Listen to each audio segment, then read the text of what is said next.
Hey,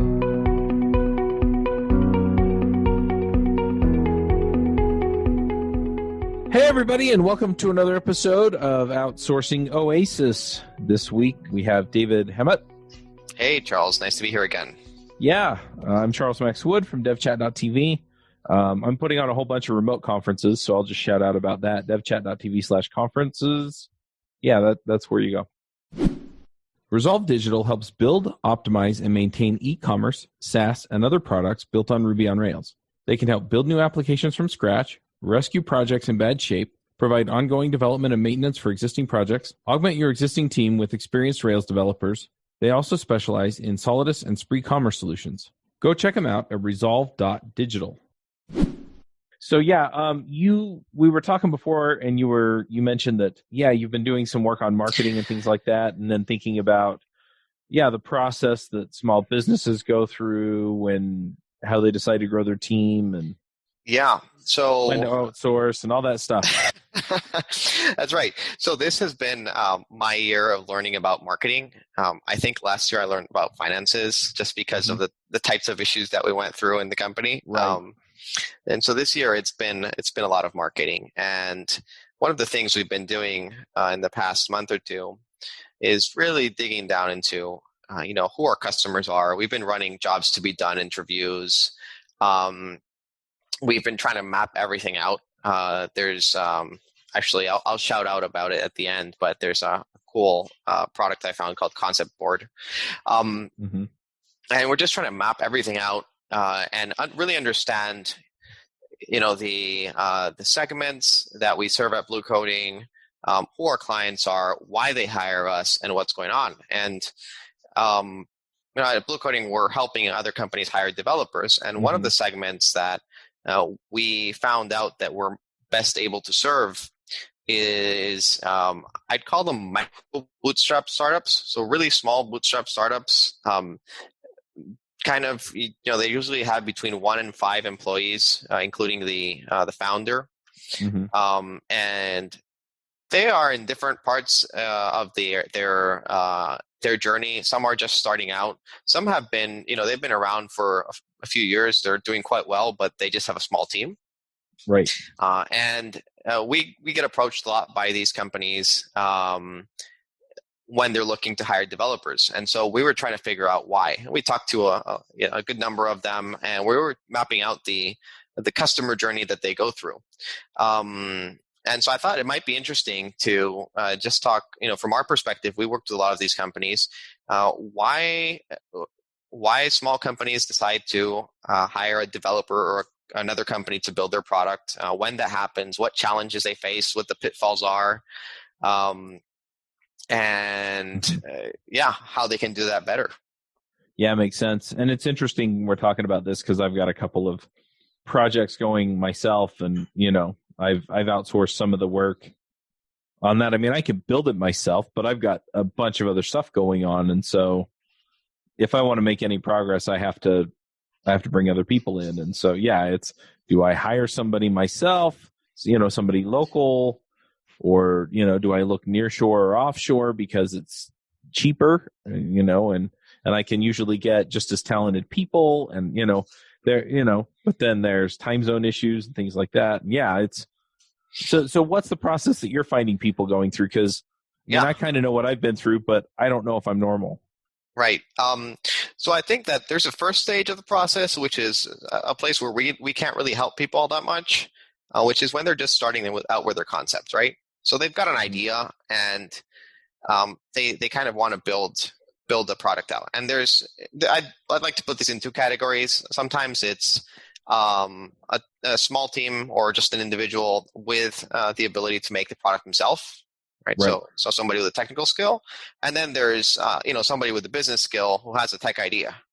And if it's somebody with a technical skill, they'll just go out and build it themselves. Version 1, put some bootstrap in it, and whatever backend they usually use, and build out their first version of the product. And when it's a non-technical founder and they don't have anybody, they'll usually go and hire either somebody off Upwork Or they'll find somebody local in their local entrepreneurship group. They'll just a developer who will help them. And we'll quote them something reasonable for it, and they'll get that first version of the product out, right? And then after that, I'd say that could take anywhere between a couple months and a year or two, depending on how they're going about it. But hopefully they're building on a real MVP and just trying it out. And normally with that, they start. I mean, if they have a product that's actually needed, they'll start getting traction if they can follow through the rest of the steps, and they'll start generating some revenue. And I think what normally happens is if the founder is technical, he'll just keep doing the coding himself, even into a few years of development if the product is not growing too quickly. Right. And if the founder is non-technical and he doesn't have anybody on board, then he'll just continue his freelance relationship with, the whatever developer he hired to do that. Now, at the stages when we start talking to people, generally they're a little further down the road and their product is selling, or they have a significant amount of interest and they're willing to put some money into it. And generally one of two things, or one of maybe two or three things is happening. The business is starting to grow, and the founder, who was also the coder, can no longer do both at the same time, or not at the speed that he'd like to. So I'm sure you've been there a ton of times. That's one thing that starts to happen. Or the other thing is we've seen some situations where, for example, a non-programmer buys a software company, and then they're like, or they buy I like to call them software enabled companies. So they produce a service or sell a product through some custom software. And then they're like, all right, so I have this thing, and well, I need a developer now, and I want to invest some money into it, but I don't really know where to start. And that's generally where we can start helping. And so there's those two variants, right? The first variant is I need somebody to replace myself in this development process. The other one is I need somebody I can trust with the development because I don't know about it, right? And we were talking a little bit about, in our experience, what stages people go through at this point. Right. And I'm gonna just give you our hypothetical assessment of what goes on. It's based on conversations with people, but it might be different for everybody. But we think what happens is at this stage, when you start feeling the pressure of hiring somebody, the first thing you do is you start asking around, right?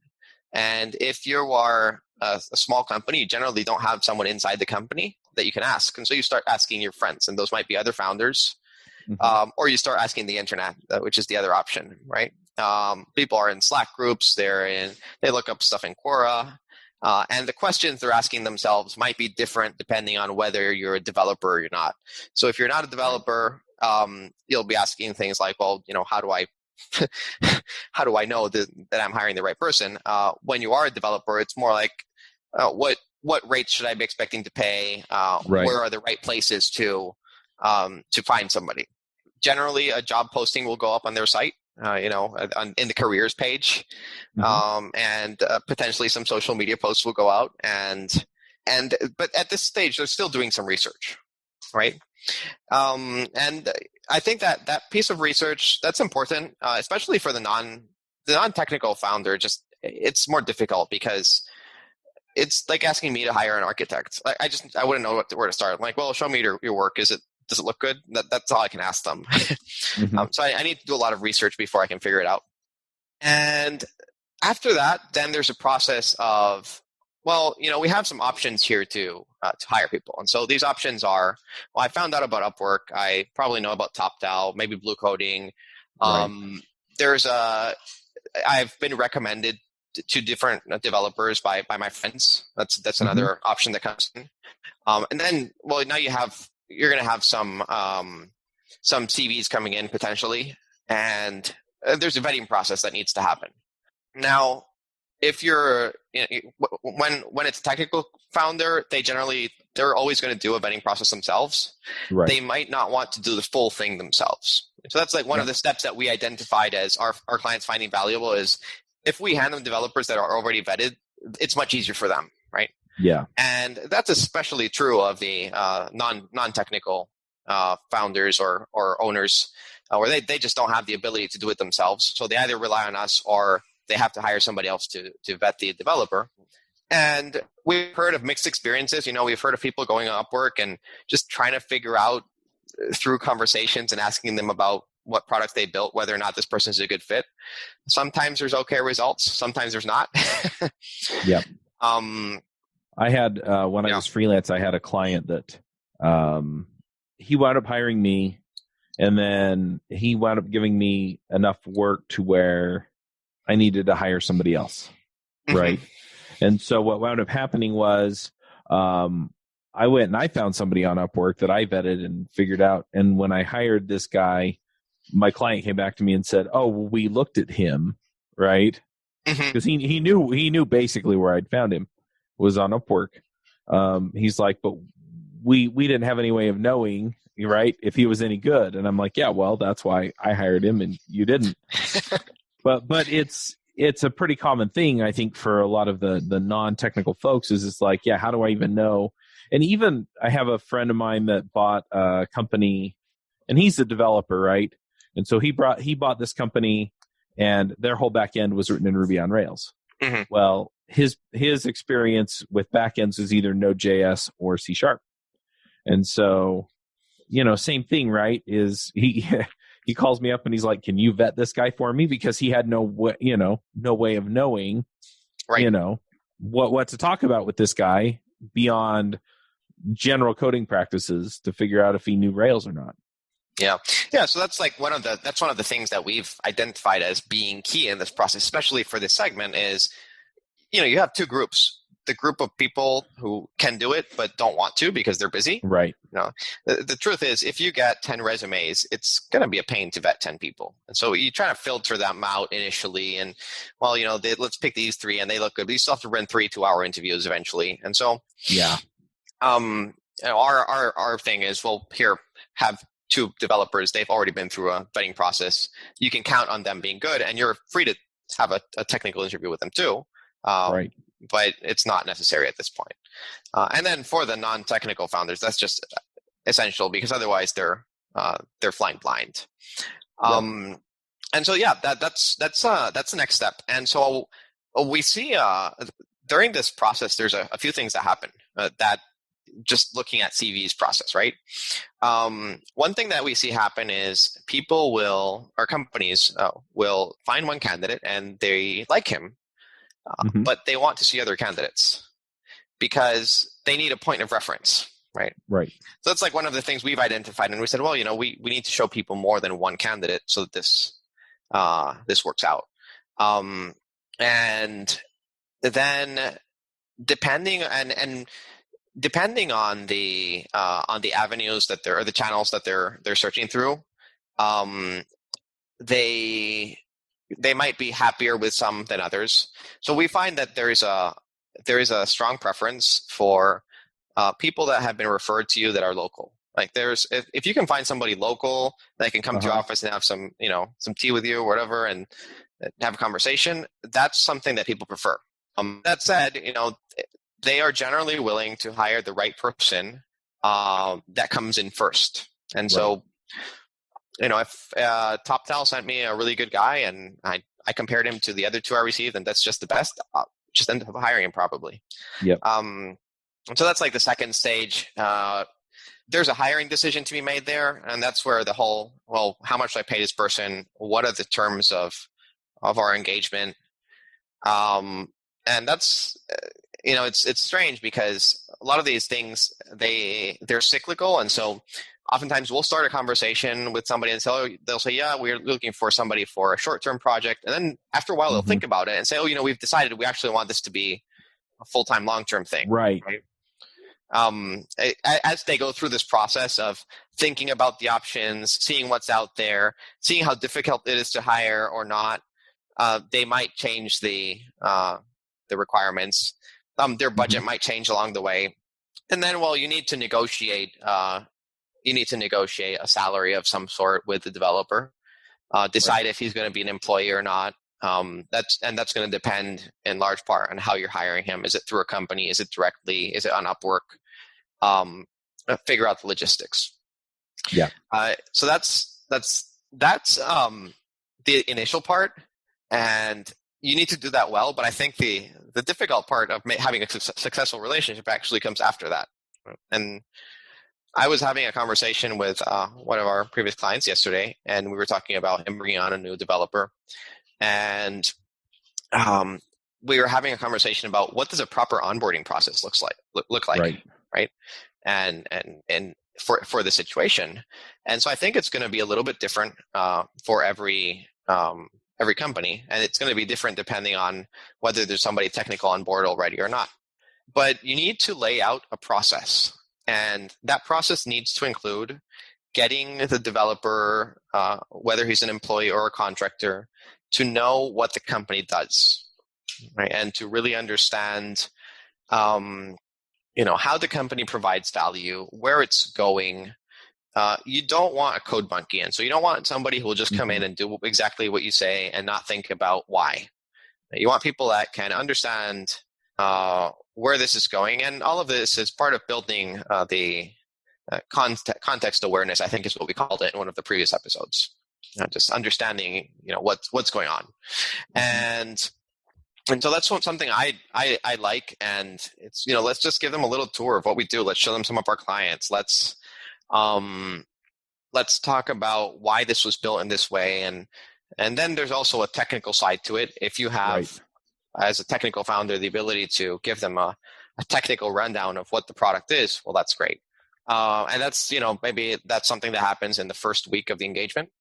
And after that, then you need to set, at least during that phase and continued after that, you need to set some ground rules and follow them. Right. And so this is one of the areas where we find that especially smaller companies start having trouble.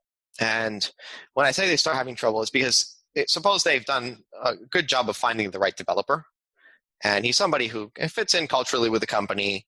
They have a good understanding of what's going on, and they're technically proficient. There's still a working relationship to be built. And this is where you start seeing issues with things like, oh, I didn't get the delivery in time.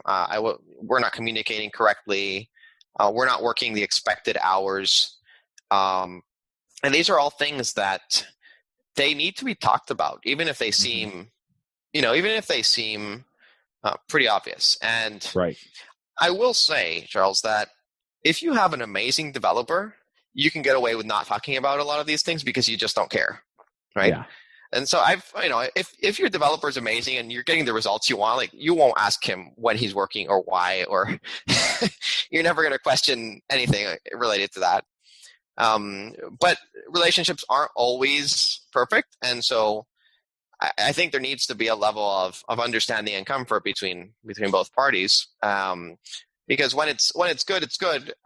Sometimes it's going to be bad, and then we need to make sure that we're on the same page. And so there's a book called The 1 Minute Manager. I don't know if you've ever heard of it, but I really like to recommend it.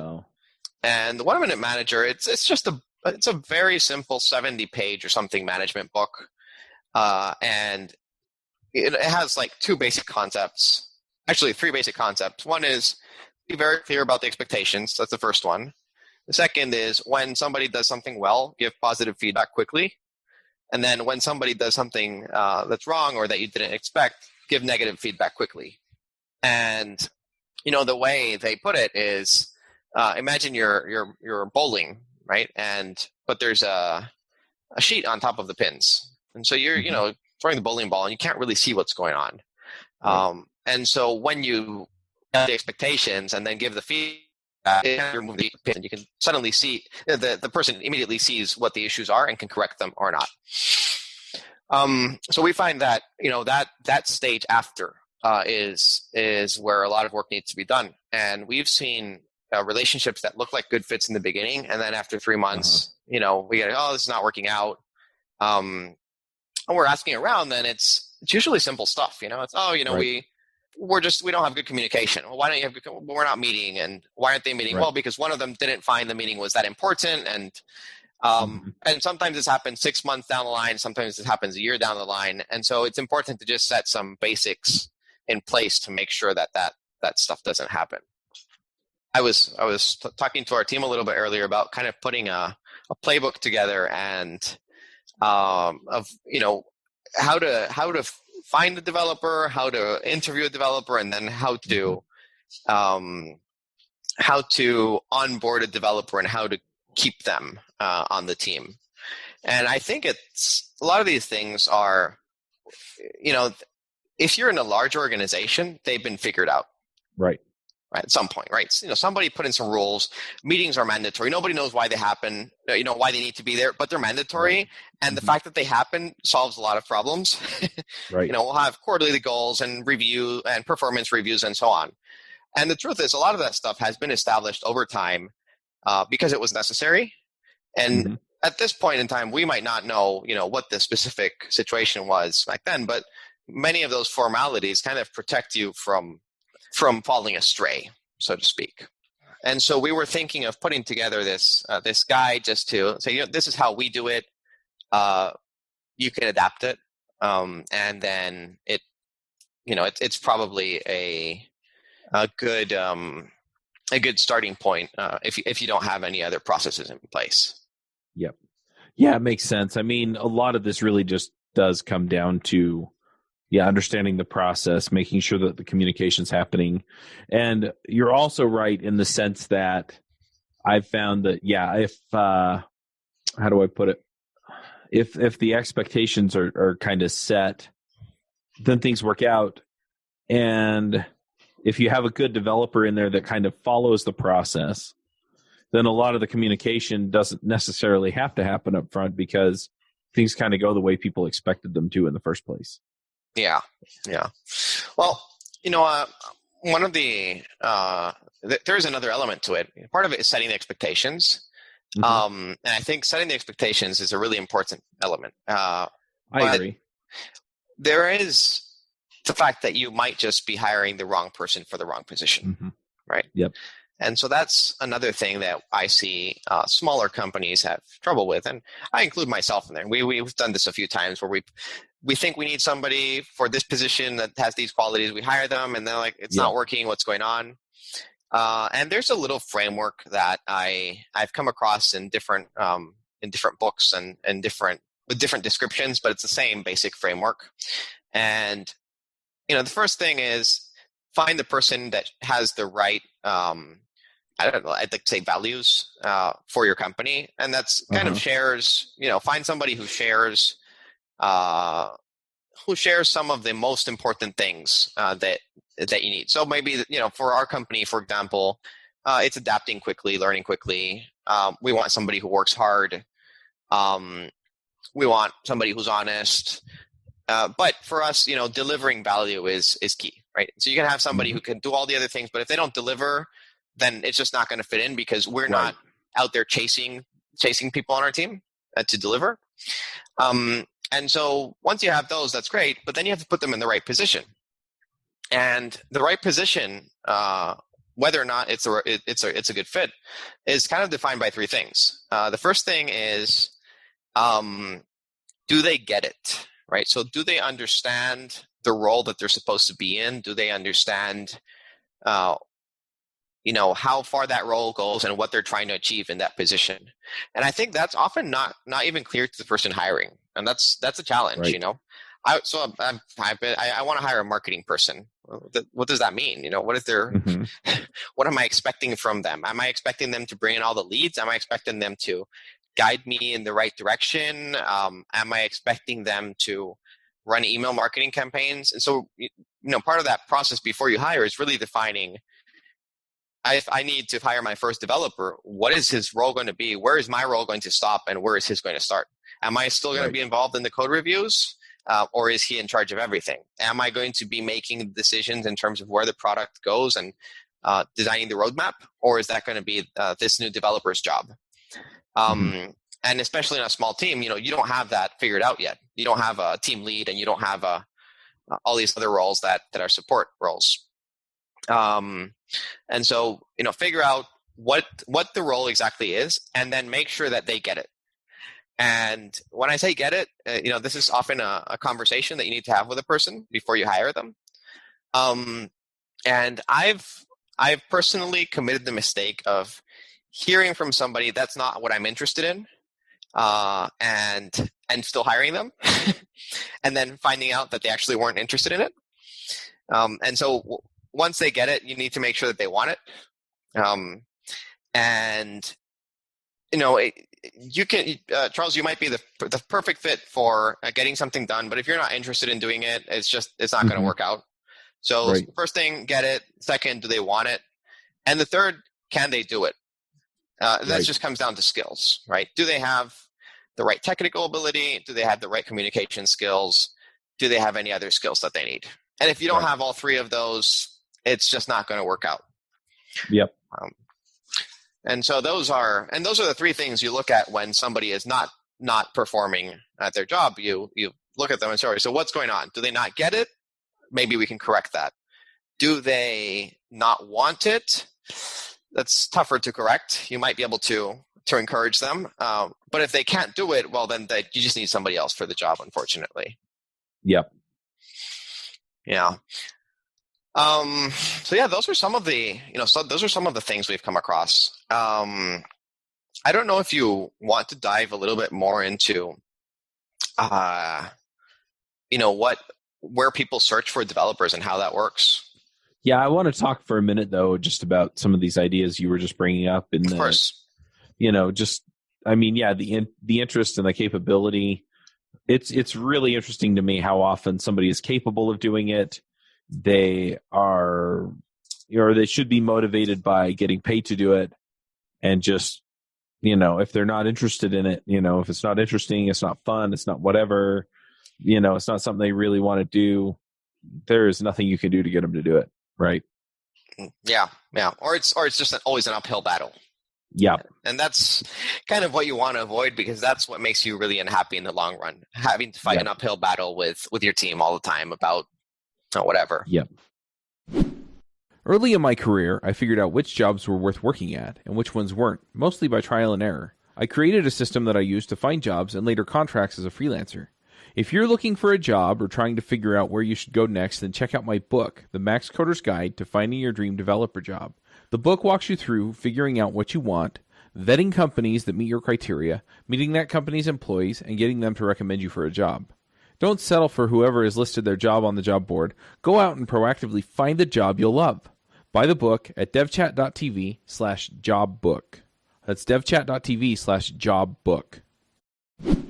One thing that I'm wondering about with this, though, is that, is there a way to vet for that? Or do you just kind of wind up putting people in play and then realizing, not so much?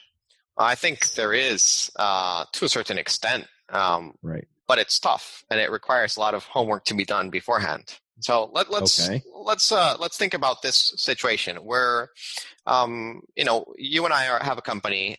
You're the technical guy. I'm the business guy, let's say, and you're looking to kind of step out of that development role that you're holding and owning, and you want somebody that can replace you. And so the first question is, what do we need, right? And there's like 3 or 4 answers to that. You could want a very experienced developer who can own the process. You might say, I just want a senior developer who's going to accompany me and eventually take over stuff. I want a mid-level developer who, it's cheaper and he's going to learn from me and he can do most of the stuff. Or I'm just going to hire a junior guy and train him up. Right. And these are all possible solutions to that problem. But I think that what's difficult is really thinking about, all right, so what happens a year from now, right? Where do I want to be? Yeah. Because if I hire the junior developer, in a year, he's not going to be ready to take over. If I hire the senior guy, but he's just not a leader and he's not interested in owning a product and making decisions about it, then I know that I need to be there. Right. And if I hire the person who can actually own the product and also develop it, Well, that's harder to find, and that's also more expensive. And so Right. that's the first step. It's let's define what we actually need. And I think this is where I've gone wrong many times. I think I need X, and I can probably get away with this. And this, one of my most common mistakes through the early years of blue coding was, we don't have money to hire an experienced recruiter. We're just going to hire somebody out of college, and I'll train them. I'm not a recruiter either, but I can figure it out. Right. And we went through that process a lot of times until we figured out, yes, it's possible. It takes like 2 years, and it's really difficult. And we have better things to do, right? Yep. So then, all right. So we've kind of nailed down at least what type of person we need, right? Mm-hmm. And then one of the next questions I'd bring up is, okay, so we know what type of person we need. What's he going to be doing? What is he in charge of? Right. And so, all right, Charles, what is, with this new product we're building, where does your responsibility end? Do you just want, do you want to move away from development completely? Do you want to be a little bit involved and just oversee what's going on? Or do you want to play an active role and continue developing?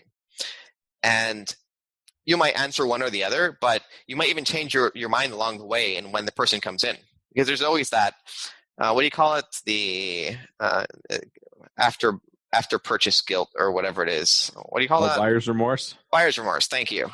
Right. Yeah. Buyer's remorse. I hired this guy to be the lead. I'm not sure if he's the right fit right now. Right. So you have to make that decision up front, because that becomes part of the conversations on the expectations. Right.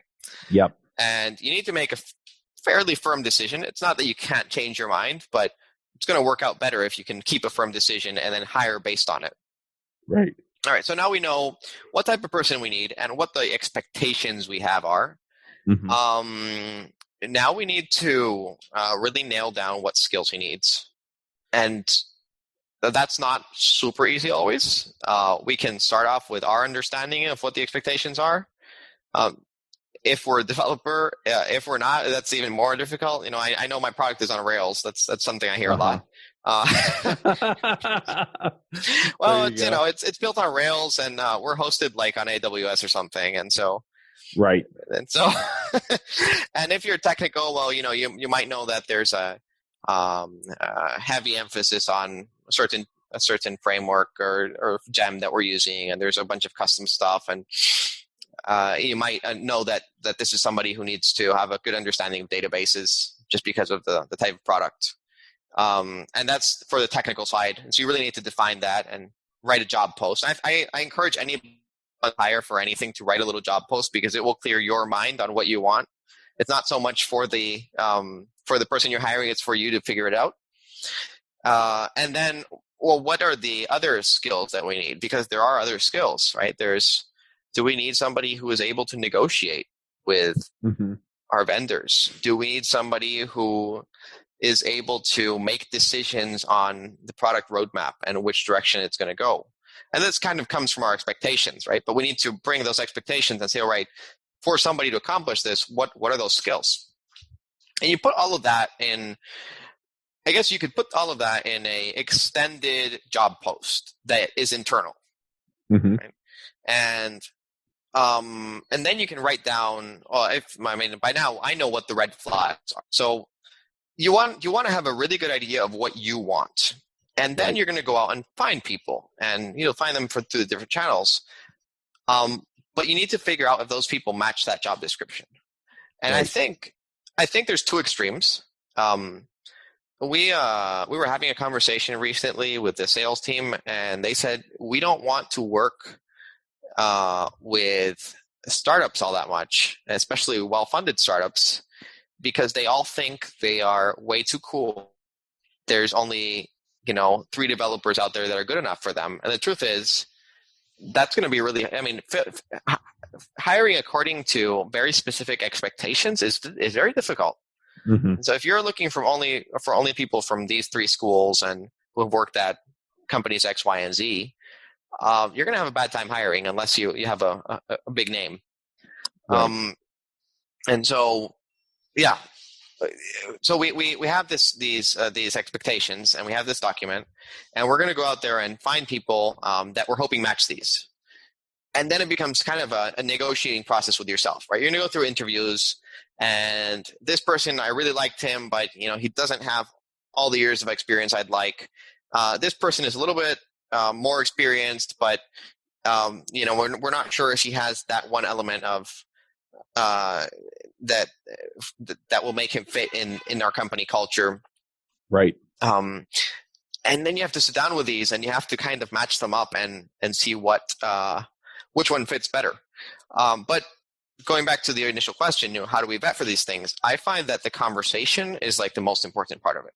Right. And just being super upfront about what the expectation is and what the expectation is not, and then listening to what the person says. Right. I think that oftentimes we get wrapped in, oh, I really like this person. He's cool. Let me convince him that he needs to join my team. Mm-hmm. I don't know if that's ever happened to you, but I really like this person. I want him on my project. And so what ends up happening is, you won't hear when he says, oh, this is temporary, or I'm looking for something where I can just relax a little bit because my job is too stressful. Or if you want to relax a little bit, that might not be a good fit for the leadership position in this company, right? I've had people tell me, I've been managing for a while and I just want to develop. Good. Well, then is this actually a development position, or is this more of a management position, mm-hmm. right? Yep. Or the other way around. We've seen people that are, they don't want to develop that much. Like, oh, I'm looking to do a more managerial thing. And so, well, how much of this position is actually developing? How much of it is doing other stuff? There's people out there who don't like managing other people, right? Mm-hmm. Or they haven't had that experience. And so these are things you have to listen out for. And again, it's the three things. Do they get it? And do they get it is the way you understand that is just by having conversations around what your company does and asking them for their feedback into what, mm-hmm. How they'd improve it and what's going on and what they've seen similar. And so just listening. So if you figure out that they get it, the next question is, do they want it? And do they want it? It basically comes down to listening to them carefully and hearing whether, and being very upfront, we pay X. Generally, if they say, oh, that's below my general rate, right? That's in general sense, it's a red flag, because it might mean that they're going to look for a next position soon, right? Mm-hmm. If you hire them. Yeah. I only like to work. We hear all sorts of stuff. I only work 6 hours a day. I want to work in this, between midday and midnight or whatever. Mm-hmm. Does that stuff fit in with your company, or is that going to be a problem? And it's then finally, oh, go ahead. Finally, the other element is, well, the skills. Now that we know they get it and they want it, we have to vet their skill set. So there's technical tests you can do. We do all sorts of them. And then there's other things that you can do to figure out whether or not they have the other skills that you need. Right. It's funny because you're talking about this, and a lot of this is advice that I give to people when they're hiring full-time employees, right? Mm-hmm. And a lot of it really just begins, you talked about it a few minutes ago, but just knowing what you want, right? Knowing what you want, knowing what the role is, knowing what's involved. A lot of times they just think, oh, I want a lead developer, or I want a developer who can write Rails, or I want, and they don't really nail down the other stuff. You know what? They're going to need to interact with me on this level. They're going to need to be able to give us technical advice in our meetings. They're going to need to be able to communicate clearly what's going on in the project. And, they need to be able to fit in with people who do things this way or that way. And so what winds up happening is they think that they just get this person who's essentially a code widget, somebody who cranks out code, and they fail to really even talk about the stuff that matters.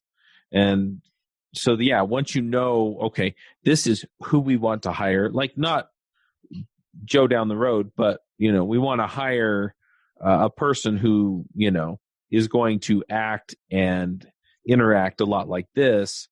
yeah, then you can really have that conversation. Then you could dive in and you can say, okay, well, we work like this, and and just talk to them about how they've worked like that and what they've done, and where they come from and how they liked it and all of those things. And you can get a feel for it pretty quick whether or not they've done that kind of thing, and if they're interested in doing that kind of thing, and if it's a fit and all of that kind of thing. And I really like the point that once you know what you want, yeah, it's just a matter of having a conversation about it, making sure that they're capable and willing. Yeah. Well, I've seen the same developer go from a project where they were fired because they weren't doing the work, to going to a project where they were the star developer. Yep, I've seen that 1 week later. And what's clear to me is their skills didn't change in that week. What changed was the expectations of the company that hired them and the way they worked. Mm-hmm. That's all. Yep. And so this person was not a good fit, not from a skills perspective, but from another perspective. And that could have been either he wasn't getting what the position was, or he didn't fit in with the way the company worked. Mm-hmm. Yeah. And so, yeah, that's something to keep in mind. But just listening to what you were saying, one of the challenges is, especially when you are a young company and you're just getting started with hiring your first developers on your team, you don't know what your expectations are. Yeah. Right. And so in a good measure, it's trial and error, and try something out, figure out this is just not going to work for my team, and I have to try again. And hopefully you can do as much homework as you can initially and just try to nail down, at least approximate what's going to be important for you. But it sometimes takes a few tries until you figure it out. Yeah. And,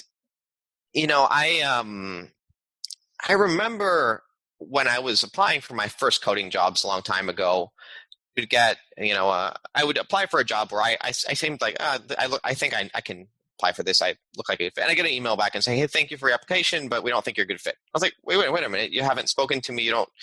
And then, down the road, I realized like I can tell by looking at very specific things, people's cover letters and their CV, mm-hmm. whether or not they're going to fit in. And it's not so much that there's a problem with the developer. It's that my company has a very specific way of working. And if you don't conform exactly to that, then you're going to be the black sheep and it's going to be difficult. Yeah. Yeah, it's interesting too, because I've been on the other side of this. I had a podcast listener. He sent me his resume and his cover letter. And, he's basically, why am I not getting calls back, right? Because he's got a lot of experience. He's really good at what he does, has a lot of leadership skills. And, that was essentially it, is I was like, well, who are you sending this to? And he's like, everyone. And I was like, well, you either have to then be the sort of person that everybody wants to hire, or you've got to go figure out what these people want and then highlight that stuff in these documents, right? Yeah. And so it's the same conversation in reverse.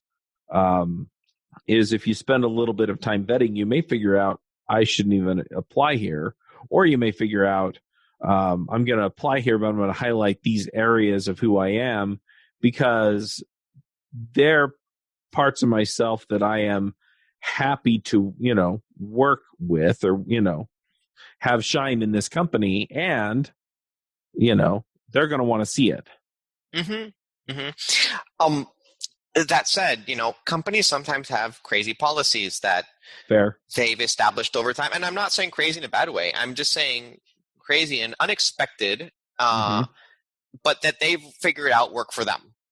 Yep. Right.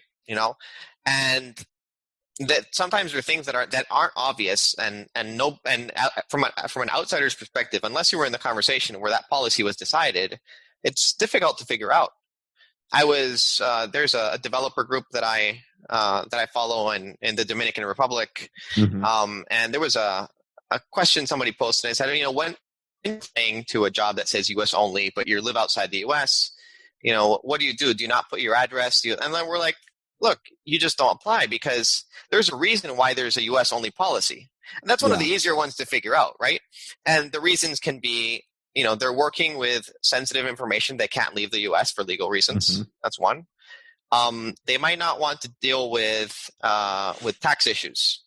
There's a whole bunch of reasons why that might be the policy. I don't know what they are, But somebody in the company said, we've had trouble with this in the past, and this is the way we're going to do it moving forward. Yeah. And unfortunately, as a developer, if you don't hit some of those criteria, well, maybe it's a school's criteria. Maybe it's what your previous experience has been. Mm-hmm. I know I could be good at a whole bunch of jobs that I would never get hired for because I don't have the right background for them, right?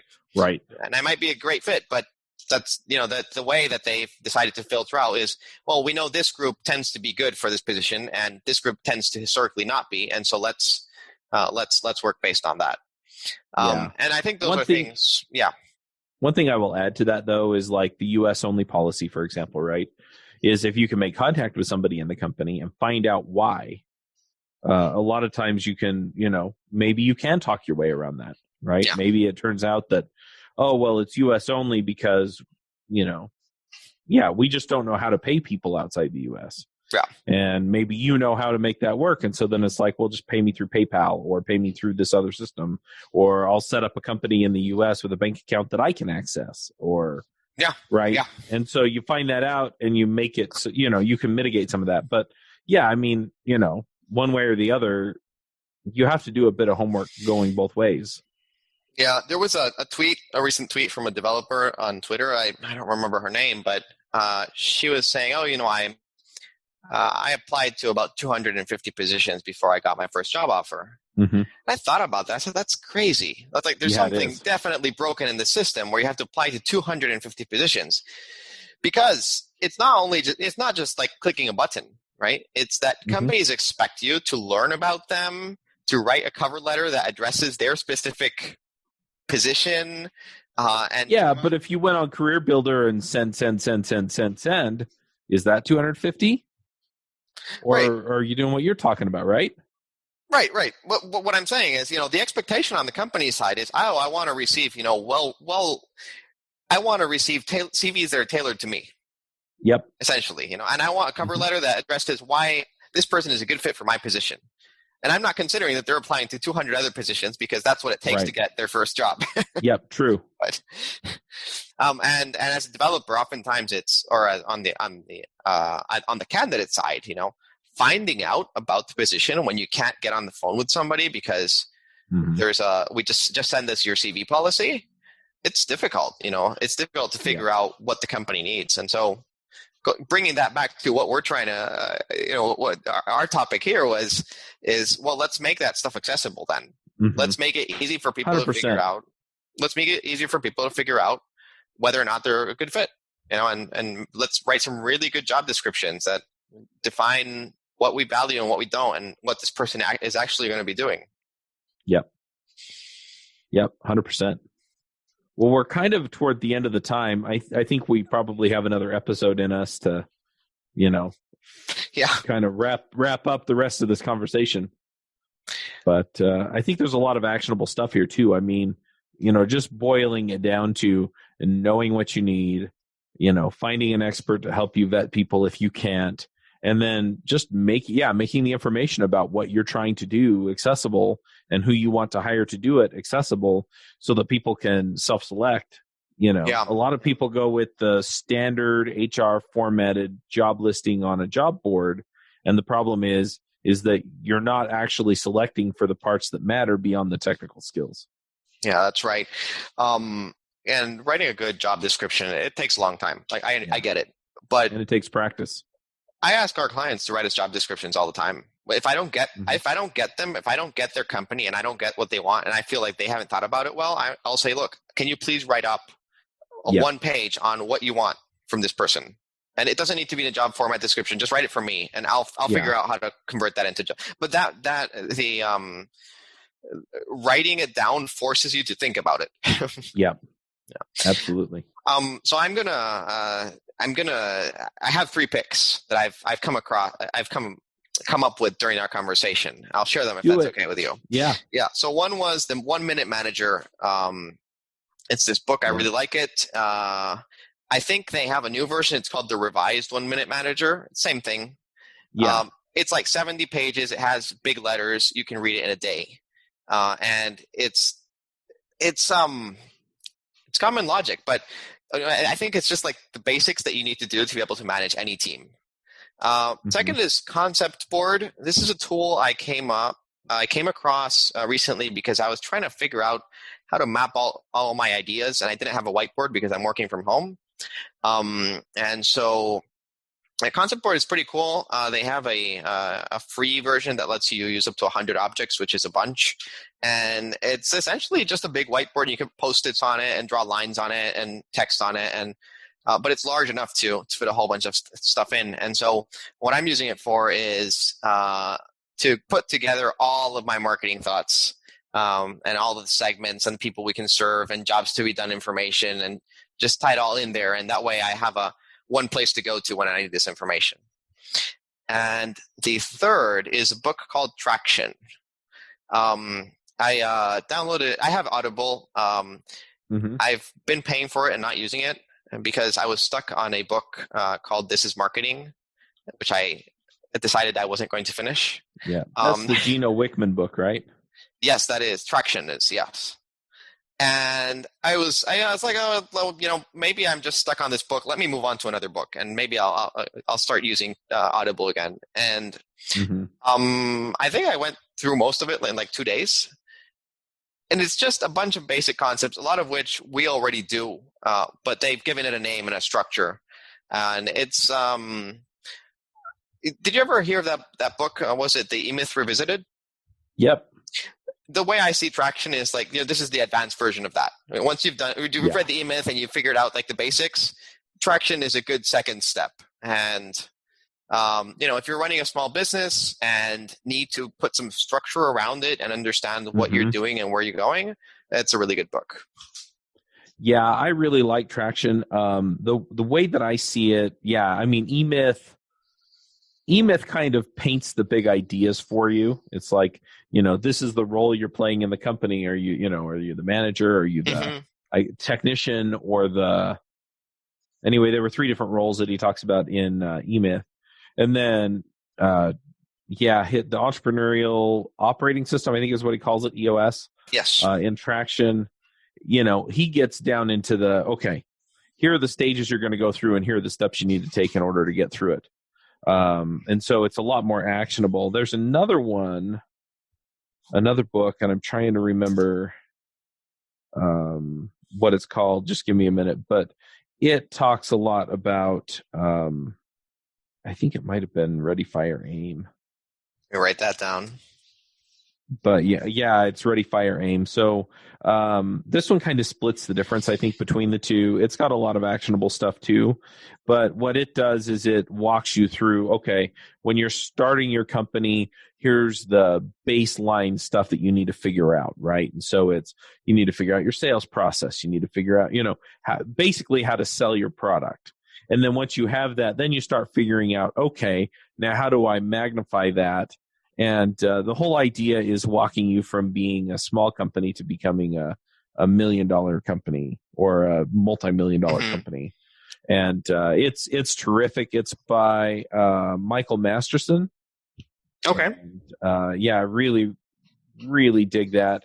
There are a lot of other books too out there for smaller pieces of what we've talked about. So I'll just shout one other one out.